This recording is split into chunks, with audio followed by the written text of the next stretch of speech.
Ever heard someone say, "That's a big yikes," or "She's totally slaying it," and you were like, huh?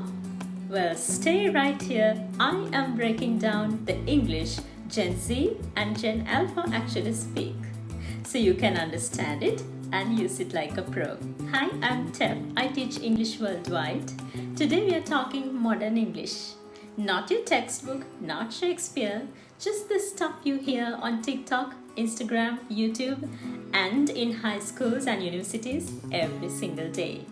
Before we start, try guessing these meanings. Type your guesses in the comments. No cheating.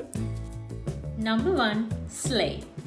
When someone says you slayed something, it means you did it perfectly, confidently, and impressively.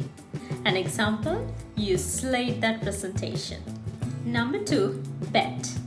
Bet means, okay, you're agreeing to something. Example, let's meet at 6. Bet. Number 4, flex.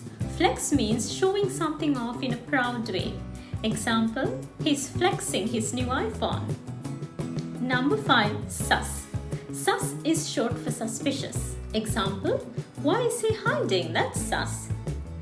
Number 6, low-key and high-key. Low-key means a little secretly. Example, I low-key want pizza. High-key means a lot openly.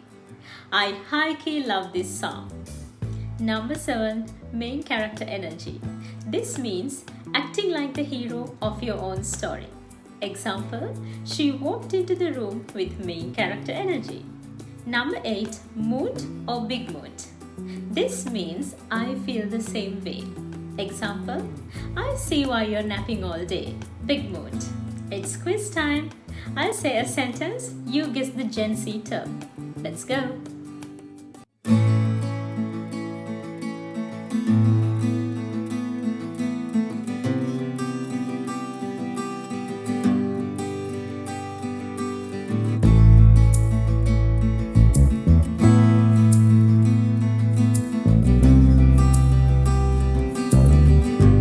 Get it all correct?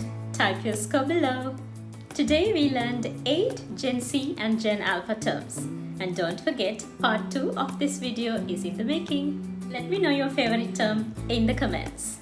Like, comment and subscribe. I'll see you again with another lesson.